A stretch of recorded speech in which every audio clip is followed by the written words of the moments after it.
Matius pasal 12 ayat 43. Di sana dijelaskan bahwa ada setan keluar dari manusia.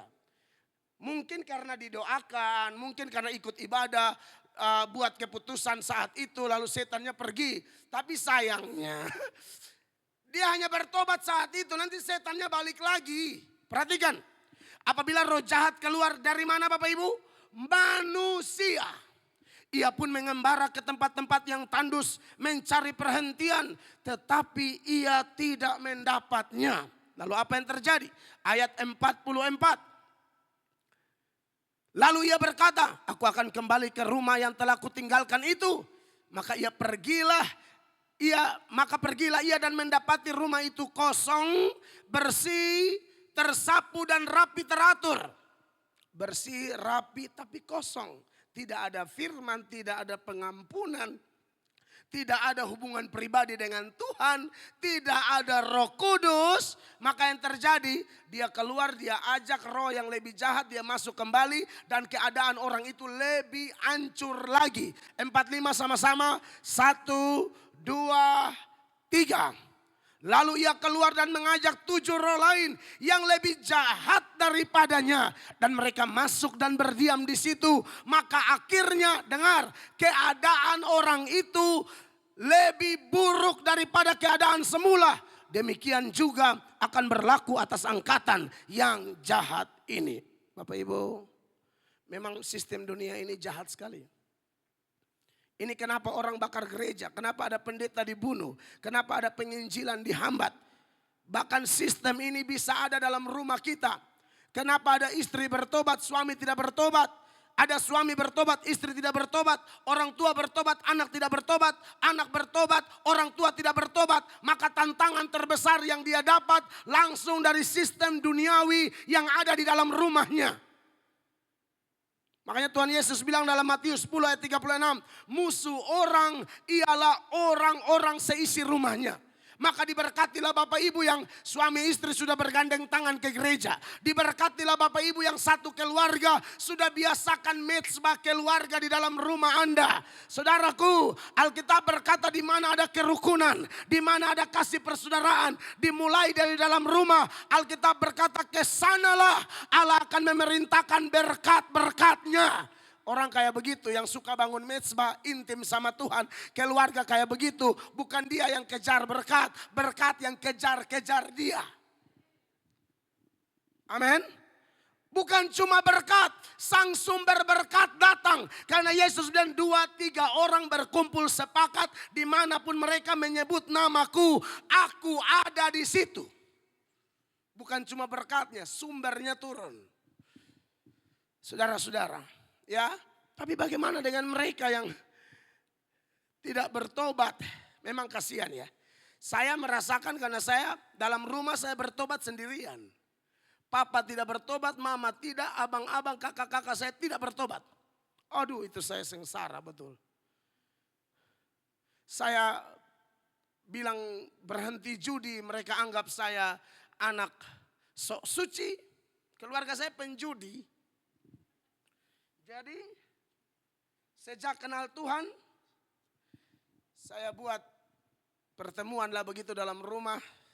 Lalu saya bilang sama keluarga saya sudah terima Yesus, saya mau melayani Yesus, saya punya cita-cita jadi pendeta. Jadi saya mohon jangan ada uang judi lagi di rumah ini. Kalau masih ada makanan dari uang judi, saya tidak akan makan. Saudara pikir keluarga saya menangis dan berkata puji Tuhan? Tidak, mereka bilang begini, tingkatkan. Bagus, kau sudah hebat sekarang ya. Bagus, oke.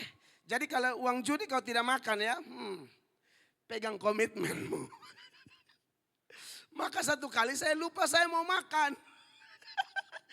Pas saya mau sendok mau makan, saudara saya datang bilang, makan apa? Uang judi itu. Saya bingung mau menuju mana.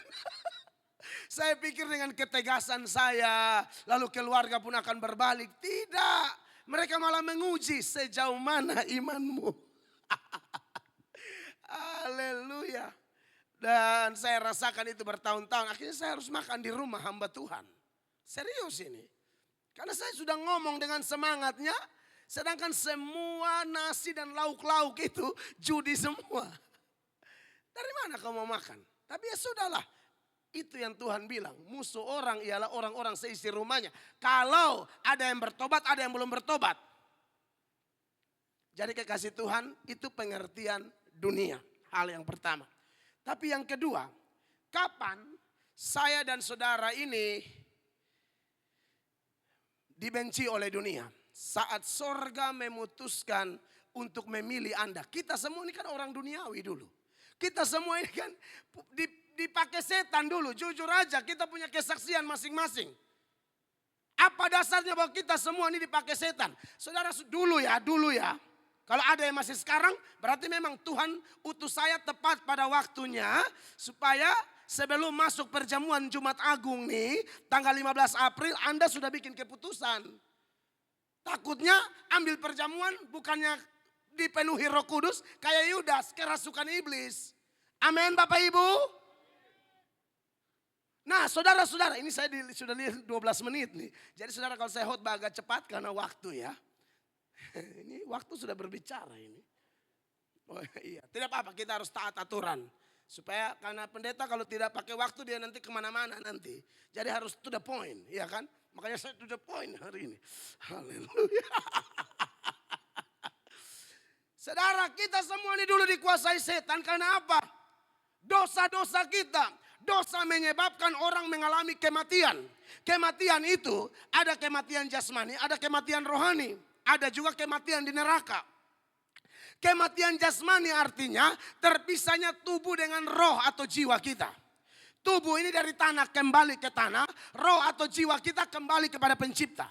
Kalau yang percaya Yesus masuk surga, kalau yang tidak percaya Yesus pasti masuk neraka.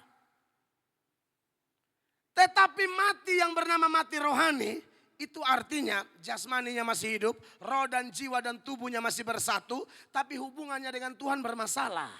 Jadi definisi mati rohani adalah terpisahnya manusia dengan Allah gara-gara dosa-dosanya. Yesaya mengatakan bukan Tuhan punya telinga kurang tajam atau tangannya kurang panjang untuk mendengar dan menyelamatkan kita. Tapi karena dosa memisahkan kita dari Tuhan. Yesaya 59 ayat 1 dan 2. Paulus juga bilang begini dalam Efesus 2 ayat 1. Perhatikan. Efesus 2 ayat 1.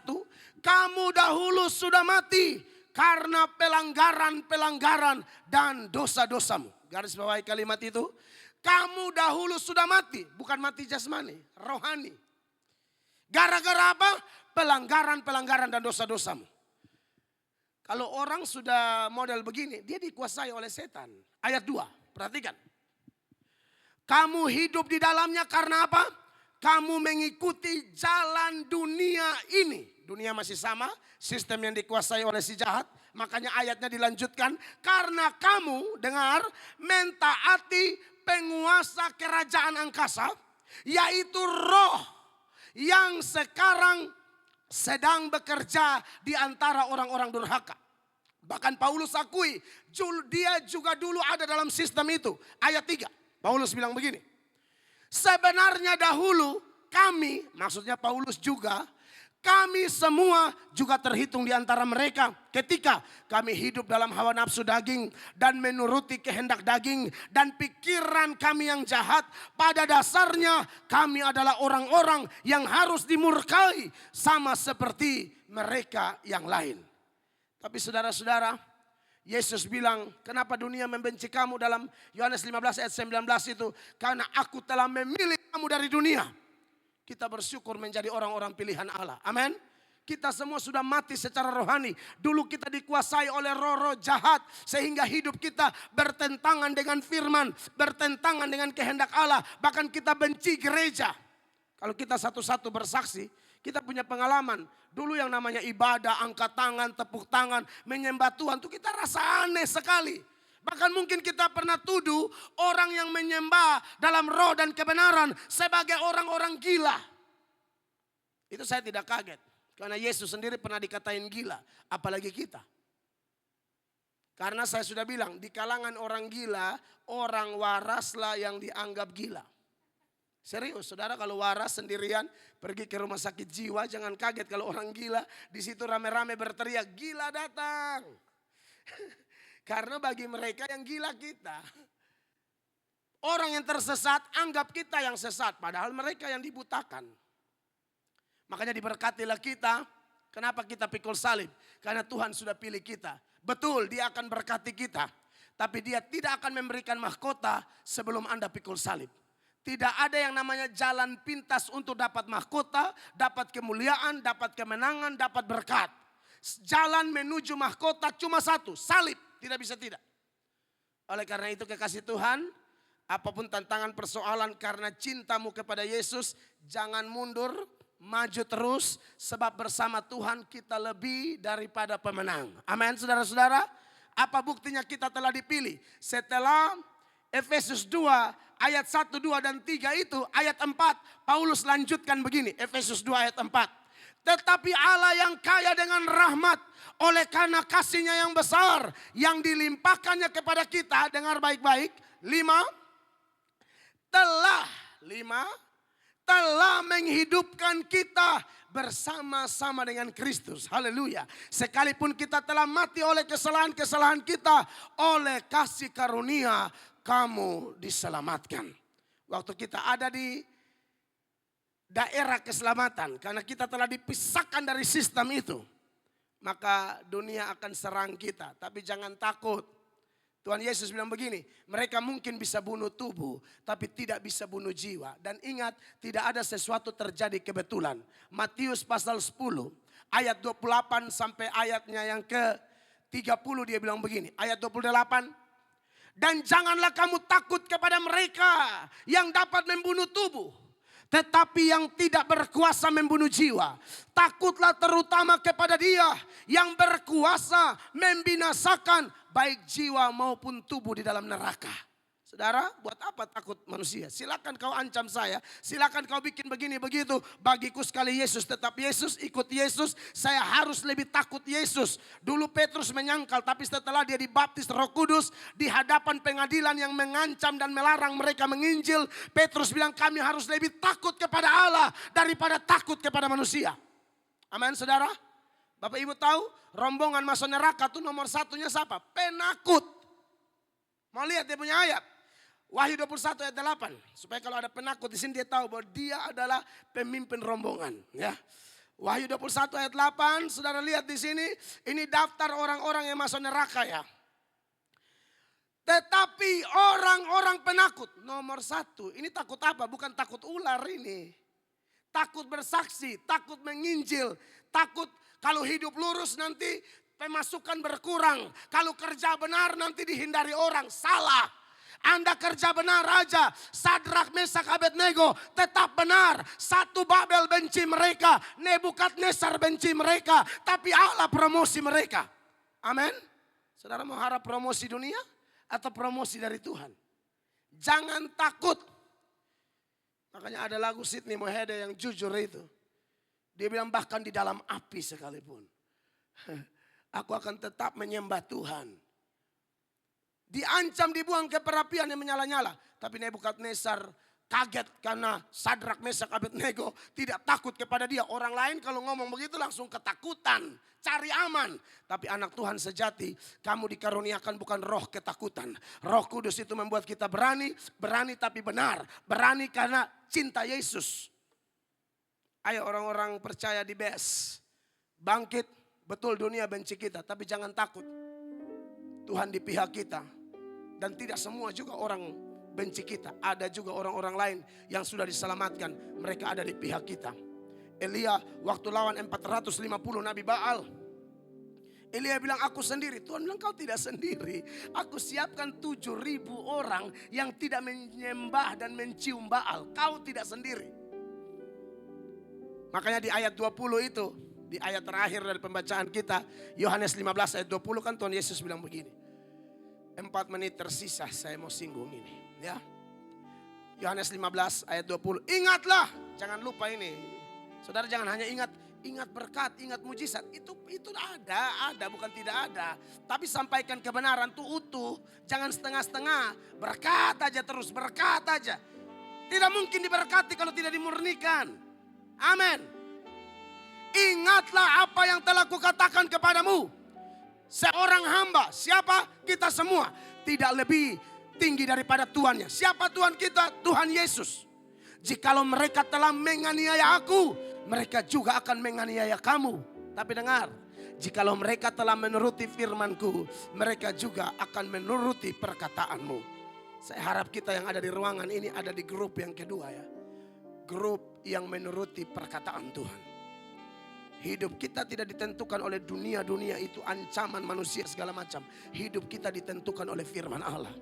Kiranya firman Tuhan yang disampaikan pagi ini mendatangkan berkat, bahwa dunia boleh benci kita, tapi Yesus sudah pilih kita. Dunia punya kuasa, Yesus maha kuasa. Dunia bisa buat apapun, tapi Yesus di pihak kita. Siapa melawan kita? Mereka boleh sakitin tubuh, jiwa mereka tidak bisa sentuh. Yesus bilang tidak ada burung pipit yang jatuh ya tanpa seizin Tuhan. Apatah lagi kita. Berapa sih harga burung pipit? Matius 10 ayat 29 tuh. Harganya 2 ekor 1 duit kalau tidak salah ya. Tunjukkan. Pendeta tuh mesti begitu supaya kalau salah jangan malu. Matius 10 ayat 29. Bukankah burung pipit dijual betul? 2 ekor seduit. Seduit ini mata uang terkecil waktu itu. Namun seekor pun daripadanya tidak akan jatuh ke bumi di luar kehendak Bapamu. 30. Dan kamu rambut kepalamu pun terhitung semuanya. Makanya rambut Anda mulai gugur, Anda tidak bikin repot Tuhan. Karena apa yang mau dihitung lagi ya. 31. Sebab itu janganlah kamu takut. Haleluya. Karena kamu lebih berharga daripada apa? Banyak burung pipit. Burung pipit harganya berapa? 2 ekor 1 duit. Hargamu apa? Hargamu darah Yesus. Amin. Untuk bayar Anda dan saya, bayar pakai Yesus. Jangan takut apapun. Kalau dia sampai tumpahkan darahnya bagi kita, mana mungkin dia tinggalkan kita jalan sendiri. Dia bilang aku mengutus kamu seperti domba di tengah serigala. Tapi dia tidak tinggalkan engkau. Dia tetap berjaga-jaga. Sehingga serigala mungkin sedikit mengancam Anda. Tapi dia tidak akan sampai menggigit Anda.